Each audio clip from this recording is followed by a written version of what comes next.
stunning. And if you have a completely different path of technology, one that's not utilizing internal combustion engines and cranes and the like that we experience leverage, today. Mechanical advantage, everything that our tech is based around. Something that's insanely advanced, tens of thousands of years of a different path. Yeah. And that may be what we're looking at. And that may begin to explain these otherwise inexplicable monuments that have survived. Jamie, do I need... There we go. This is the work of Nikola Tesla. And he was... Again, this is way too much for us to get in today. That's why we need to devote a whole session to talking about this. Okay. But this is... this was the inspiration. You know, his work was suppressed. A lot of his patents were taken, sealed up by the U.S. government for whatever reason. I don't know. But this is some of the stuff that's now being developed using his ideas plus some of the others.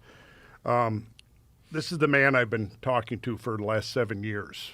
Malcolm Bendall? Yes.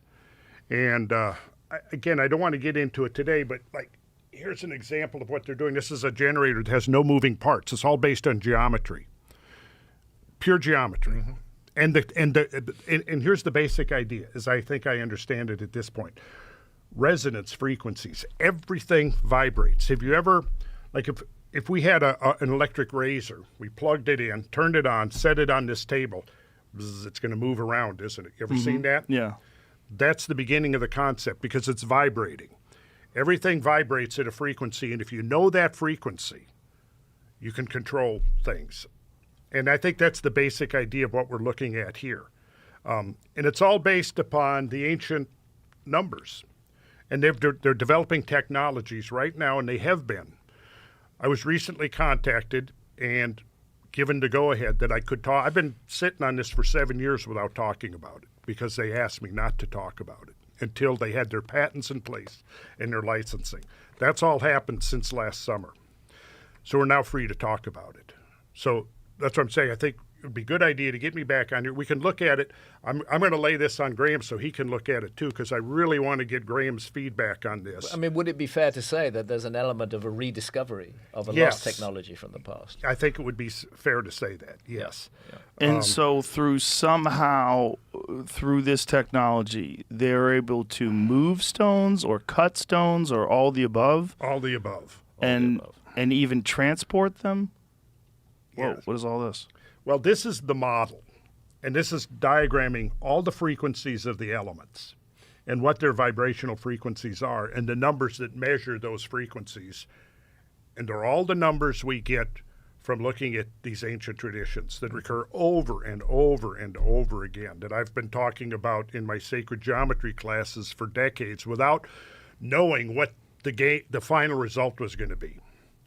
So this inventor who's working with this small group contacted me, and this is what he told me. He said, you built the foundation. He said, you laid the foundation with your work on ancient geometry, and I built a house on top of it.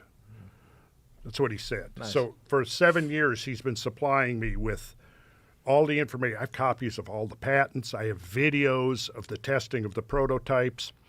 And Mazda, the car manufacturer in Japan, is getting ready to do a $25 million testing of some of these prototypes that they believe they can retrofit internal combustion engines with. And there's over 100, they've developed over 100 patents on some of this stuff. And it's amazing. And what would be the fuel? Well, plasmoids. Plasmoids, as it says here, are donut or toroidal-shaped clusters of net protons or net electrons that once captured and placed into a toroidal orbit are capable of absorbing, storing, and releasing enormous amounts of energy within their self-generated and structured electromagnetic containment field. Plasmoids, in effect, function as an atomic battery that can be self-charging due to its ability to convert matter to available clean energy. So it's a lot to get into, and I think it would take us kind of off what we're here to talk about today. At least what's promising is that there is some, at least research or understanding. And it's actually quite mature at this point. And in order to avoid the kinds of fate that befell Tesla and Reich, Robert Oppenheimer, Victor Schauberger, and so many others that were working in these fields, all kind of converging on this same insight. It's been conducted in secret. The laboratory that they've been developing this is in the Maldives, so that it's been immune from government interference. And now I think it's about ready to go to the next. What is the motivation of the suppressing of this information?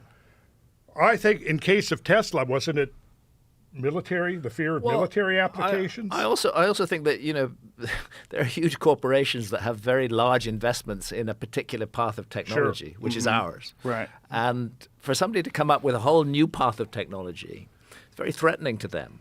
And much better from their point of view to suppress it, or if they can't suppress it, to kind of buy it and hide it, and keep things on the track that they're on now. I would say that's the motive. And maybe for people that are curious about this and maybe even skeptical, consider the massive change that nuclear power provided us. Whereas before the 1940s, this was unheard of. Yeah. This even the concept of it. And all of a sudden now we have nuclear power, nuclear weapons, the most profound power known to man currently. God help us, it's a power for use by adults, but unfortunately it's delinquent children who are leading our world right now. The leaders of our planet, the politicians out there, they're just complete assholes. I can't think of any of them who I feel any respect for whatsoever. And it's they who are in charge of this frightening, terrifying technology. We just aren't mature enough as a civilization to manage technology like that. You have to get that level of maturity.